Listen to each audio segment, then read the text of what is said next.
दोस्तों कीअं आहियो? उमेद त बिल्कुलु ठीकु ठाक हूंदो। जी हा दोस्तों, सुहारी सिंध जेका असांजी जेका कंहिं तारुफ़ जी मोहताज न आहे, छो त हुनमें हर शइ जेका असां क़ीमती हूंदी आहे ऐं असां वटि क़दुरु न आहे उन्हनि शयुनि जो। क़दुरु वारा कमु थिया खुटा ख़रीदार हीरे जवाहर जी के सालिक लहन सार, जेके लोह कुटिन लोहार तिन खे कहिड़ो क़दुरु सोन जो। जी हा दोस्तों, सुहारी सिंध में असां वटि फ़सलूं भला थियनि, असांजूं बनियूं भलियूं आहिनि, पर अलाए छो असांजी बदनसीबी इहा आहे त असां उन्हनि शयुनि जो क़दुरु शायदि नथा करे ॼाणूं त उनखां जेका असांखे उन जेका असां उन ज़मीन में या उन असांजे जेका असां फसलुनि में असांखे उपत मिले। ऐं वरी जेका असां ॻाल्हि कजे अदब जी, शाइरी जी, फ़नकारनि जी, त उनमें बि असांजी सुहारी सिंध हमेशह अवल रही आहे। ऐं जीअं दोस्तों असां कोशिशि कंदा आहियूं त असां पंहिंजे इलाइक़े जे उन्हनि मशहूरु शाइरनि, अदीबनि ऐं फ़नकारनि या उनखां अलावा जेके ज़िंदगी जे ॿिए मुख़्तलिफ़ फ़िक्र खां पंहिंजो पाण खे मंझराइनि था, उन्हनि खे असां अॻिते आणियूं। त मूं इहो कुझु जेका असां साल खनि थियो आहे, मूं हीउ सिलसिलो शुरू कयो असांजे सिंध जे सुहारे धरती जे उन्हनि दरगाहनि दरबारनि ऐं उनखां अलावा शाइरनि, अदीबनि, फ़नकारनि खे अॻिते आणण जे लाइ उन्हनि जा जेके असां इंटरव्यूज़ जो सिलसिलो शुरू कयो। शुक्र अल्हम्दुलिल्लाह, अॼु असांजे हिन जेका असां ज़िले सांगड़ जी ज़रख़ेज़ ज़मीन मां जी मिटी जेका असां उन मां ख़ूबसूरत फ़िज़ाउनि मां जनमु वठंदड़ इंतिहाई प्यारो इंसानु अॼु असां वटि मौजूदु आहे। बहितरीनु साथी असांजो वफ़ा जावरी साहिबु, कंहिं तारुफ़ जो मोहताज न आहे। गज़ल हुजे, नज़म हुजे, नसर हुजे, उनजो जेका असां तमामु बहितरीनु लेखारी ऐं बहितरीनु आवाज़ जो मालिक वफ़ा जावरी अॼु असां सां गॾु आहे। साथी दोस्त असांजो प्यारो दोस्त फ़िदा लगारी साहिबु, बहितरीनु शाइरनि पाण, उहे बि असां सां गॾु आहिनि। ऐं प्यारो दोस्त असांजो सहाफ़त जी दुनिया जो बहितरीनु साथी साईं ज़फ़रुल्लाह लगारी साहिबु बि असां वटि मौजूदु आहे। त हलूं था वफ़ा जावरी वटि ऐं कयूं था अॼु गुफ़्तगू वफ़ा जावरी सां। वफ़ा साईं अस्सलामु अलैकुम। साईं वालेकुम अस्सलाम। वफ़ा साईं, अॼु तव्हां असांजे हिन ग़रीब खाने ते पहुता आहियो। तक़रीबन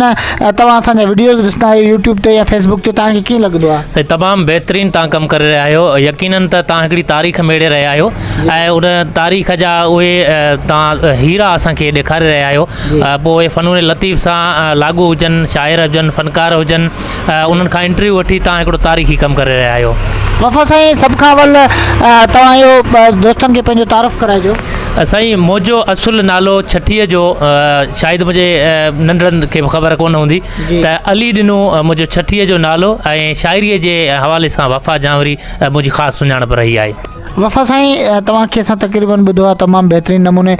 तव्हां जेका असां शाइरी कई आहे। शाइरी में तव्हांजो उस्ताद केरु आहे? साईं, असल में शाइरी जी जेका शुरूआत मूं 90-92 खां शुरूआत कई हुई, यानी रेडियो जी दुनिया खां शुरूआत मूं कई। ही उहो दौरु हो, तव्हांखे यादि हूंदो, जॾहिं रेडियो पाकिस्तान हैदराबाद ते पाण प्रोग्राम सुरई सुरई सोच, सुगंध ऐं इन प्रोग्रामनि खे ॿुधंदा हुआसीं, बाक़ाइदे ख़त बि लिखंदा हुआसीं। ऐं ईअं सम्झो त बाक़ाइदगी सां मुंहिंजो उस्ताद जेकॾहिं आहे त सो आहे रेडियो पाकिस्तान हैदराबाद। ऐं रेडियो पाकिस्तान में मूंखे लिखण जो जेकॾहिं ॾांहुं मिलियो त सो साईं माकन शाह रिज़वी जे प्रोग्रामनि खां मिलियो। नसर जी बि शुरूआत उतां थी, शाइरीअ जी बि उतां शुरूआत थी। हालांकि ऐं मूं वटि हिकिड़ो रिधम ज़रूरु हो। चवंदा आहिनि त हिकिड़े तख़लीकार वटि अंदर में हिकिड़ो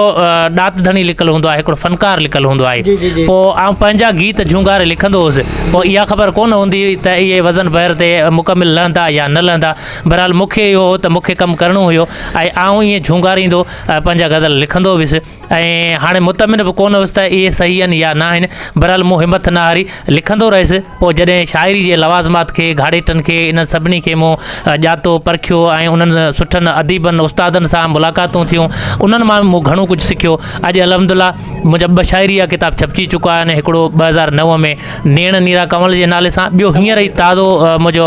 मार्केट में किताब ख़्वाबनि जी अकेलाई छपजी पधिरो थियो आहे, जंहिंजी अॼु महूरत हुई हिंगोरणो में। हिंगोरणे वारनि दोस्तनि जो आउं बेहद शुक्रगुज़ार आहियां, ख़ासि तौर ते साईं इमाम बख़्श हिंगोरो साहिबु, साईं मुमताज़ लगारी साहिबु ऐं इन्हनि जो इलाही सारियूं मोहबतूं आहिनि जिन इन पंहिंजनि ख़ुशियुनि में मूंखे शरीक कयो। ऐं ॾाढो ख़ुशि आहियां। साहिबु, शाइरी त रूह जी ग़ज़ा हूंदी आहे। तव्हां कंहिंखां मुतासिर थी या कहिड़ी कैफ़ियत में अची करे शाइरी कंदा आहियो? असुल में शाइरी जी जेका कैफ़ियत आहे, शाइरी जो जेको अलहाम थिए थो, उन अलहाम जो बि हिकिड़ो आउं तव्हांखे ॿुधायां त को टाइम, को टिकाणो कोन हूंदो आहे त उहा कहिड़े टाइम अचे थी, कहिड़े वक़्तु लहे थी। त ही जॾहिं बि शाइरी अलहाम थिए थी त उनखे लिखी वञिबो आहे ऐं जेकॾहिं उनखे लिखी न वरितोसीं त उहा ईअं सम्झो त शाइरी असांखां वई हली उहा वरी असां वटि कोन ईंदी छो त हीअ बिजली जी लहर वांगुरु हिकिड़ी शइ आई ऐं वई हली ॾात आहे हिकिड़ी अलार्म थिए थी ऐं इहो कॾहिं बि मूंखां कोन थियो आहे त पेन ऐं चप ते रखी सोचे सोचे लिखां ऐं मूंखां ॾात लिखायो आहे मूं लिखियो न आहे पर ॾात मूंखां लिखायो आहे ऐं मूं इहो ई चयो आहे त चांडोकिन जी चीच वठी ॾिस राति सॼी मूं चारा ॻोल्हिया कोन मिली का तुंहिंजी ख़ुशबू रस्ता केॾा सारा ॻोल्हिया चांडोकिन जी चीच वठी ॾिस राति सॼी मूं चारा ॻोल्हिया कोन मिली का तुंहिंजी ख़ुशबू रस्ता केॾा सारा ॻोल्हिया हीर थधी जे चेटनि में मूं मौसम खां अहवाल वरिता हीर थधी जे चेटनि जे मूं मौसम खां अहवाल वरिता बारिश जांचिम बूंदूं जांचिम ककर कारा कारा ॻोल्हिया कोन मिली का तुंहिंजी ख़ुशबू रस्ता केॾा सारा ॻोल्हिया चांडोकिन जी चीच वठी ॾिस राति सॼी मूं चारा ॻोल्हिया कोन मिली का तुंहिंजी ख़ुशबू रस्ता केॾा सारा ॻोल्हिया वफ़ा जावरी तमामु बहितरीनु ॻाल्हि तव्हांजी अच्छा तव्हां स्टेज जा तमामु बहितरीनु कंपेयर बि आहियो उनखां अलावा तव्हांजी आवाज़ में हिकिड़ो सोज़ भरियलु आहे तव्हां बहितरीनु नमूनो ॻाए बि सघो था त सभ खां वधीक असांजे जेके रेडियो जा दोस्तनि या उनखां अलावा मुंहिंजे यूट्यूब चैनल ते जेके दोस्त ॾिसनि था त उनखे जेका सा मुख़्तसर थोरो कुझु तव्हांजो आवाज़ु अहिड़ो जेको सादिक फ़क़ीर खां चवनि था रिलेटेड आवाज़ु आहे त थोरो उहो असांजे सामिन खे थोरो जुगारे ॿुधायो जी रोई रोई गल गिराटी पाइजे रोई रोई गल गिराटी पाइजे अॼु वरी हुनखे हले परचाइजे अॼु वरी हुनखे हले परचाइजे रोई रोई गल गिराटी पाइजे अॼु वरी हुनखे हले परचाइजे अॼु वरी हुनखे हले परचाइजे वाह तमामु बहितरीनु वफ़ा जावरी जो आवाज़ु तव्हां ॿुधो वफ़ा साईं जेका तव्हां सभ खां वधीक नज़म ते लिखो था गज़ल ते लिखो था या नसर ते लिखो था साईं असुल में मुंहिंजी हाणे जेकॾहिं चइजे त पसंदीदा जेका सिन्फ़ आहे सा नज़म थी वियो आहे छो त नज़म ते मूंखे सुठी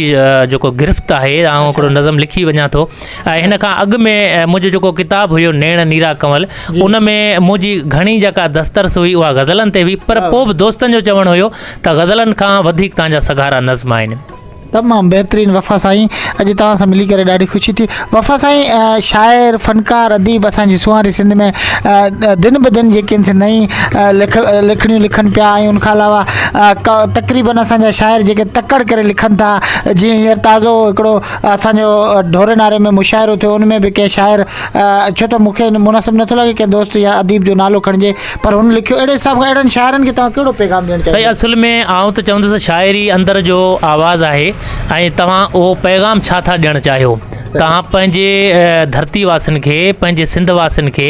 पंहिंजे मारूअड़नि खे पंहिंजे सांगीड़नि खे कहिड़ो पैगाम ॾियणु था चाहियो घटि में घटि उहो पैगाम बामक़सद हुजणु घुरिजे पहिरियां सोचणु घुरिजे हा पहिरीं उन ते सोचे लिखो ज़रूरी न आहे त तव्हां कंहिंजी ज़ातियात ते लही पओ ऐं उन खां पोइ हिकिड़ो पछताव बि थिए बहितर ईअं आहे त तव्हां अकासी इज़हार सुठे नमूने सां करे सघो था पर उहो कंहिंजी दिलि जी रंजीदगी न थिए त बहितर आहे तमामु बहितरीनु वफ़ा जावरी साहब तव्हां बहितरीनु जेको सो पैगाम ॾिनो अञा कुझु जेकर तव्हां कुझु दोस्तनि खे चवणु चाहियो त पंहिंजे जेका दिलि जी ॻाल्हि करे सघो था असांजे हिन स्टूडियोज़ में ऐं अॼु असांजे हिन दुकान ते आया आहियो छो त असां फ़ुकरा माण्हू आहियूं जिते आहियो उते वीडियो ठाहींदा आहियूं छो त सभ खां वधीक पेवर्टी जेका आहे उहा असांजे यूट्यूब खे या असांजे चैनल जे दोस्तनि खे या असांजे जेके ॾिसंदड़ आहिनि उन्हनि खे पेवर्टी खपे त मुंहिंजी कोशिशि हूंदी आहे त मां जिते मिसाल जे तौरु जेका शइ बैकग्राउंड आहे या उहा जेका शइ आहे उनखे आउं फोक्स न कंदो आहियां छो त उहा शइ सिर्फ़ु ऐं सिर्फ़ु पहचान हुनजी हूंदी आहे जेको साम्हूं चहिरो हूंदो जी बिल्कुलु साईं आउं ॻाल्हि करणु इहा चाहींदुसि त ॻाल्हि हले पई शाइरीअ जी त शाइरी अंदरि जो आवाज़ु हूंदी आहे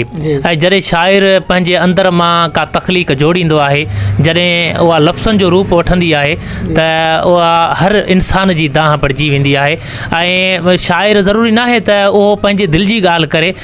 पर उनखे पंहिंजे देश सां पंहिंजे वतन सां पंहिंजे सिंध सां पंहिंजे मारूअड़नि सां पंहिंजे सांगीड़नि सां सभिनी सां प्यारु हूंदो आहे मोहबत हूंदी आहे उन मोहबत जे रिश्ते खे हू ॻंढे ईंदो आहे तॾहिं त हू ईअं सम्झो त लफ़्ज़नि जो जादूगर बि हूंदो आहे त मुआशिरे जी अकासी कंदड़ बि शाइर हूंदो आहे छो त शाइर वटि रुॻो हिकिड़ो दर्द कोन्हे हुन वटि हज़ारे दुनिया जा दर्द आहिनि आउं चवंदो आहियां त जॾहिं असां पंहिंजे अंदर में झाती पाए पंहिंजे ॾुख खे ॾिसंदा आहियूं पर जॾहिं दुनिया जा असीं दर्द ॾिसंदा आहियूं त असांखा पंहिंजा ॾुख विसरी वेंदा आहिनि। तमामु बहितरीनु ॻाल्हि। जी हाँ दोस्तों, अॼु असां सां गॾु हुआ ज़िले सांगड़ जी ख़ूबसूरत हस्ती बेहतरीन शाइर वफ़ा जावरी साहब। इन्हनि पंहिंजा वीचार वंडिया ऐं असांजे जेको सॼी ख़ुशूसी टाइम ॾिनो। असांजे हिन चैनल खे वधीक खां वधीक सब्सक्राइब कयो ऐं दोस्तों पंहिंजनि दोस्तनि ताईं पहुचायो जीअं वफ़ा जावरी मधुर आवाज़ मधुर ॻाल्हियूं ऐं जेके यादगार ॻाल्हियूं आहिनि उहे तव्हां ताईं पहुची सघनि। पंहिंजे मेज़बान दोस्त वफ़ा सुमरो लाहौती खे ॾियो मुल्की मोकल हूंदी हयाती पिया थींदा मेड़ा चङो पार बेड़ा सिकुंजे सघनि जा छिके जल्द छेड़ा चङो पार बेड़ा। ख़ुदा हाफ़िज़ दोस्तों।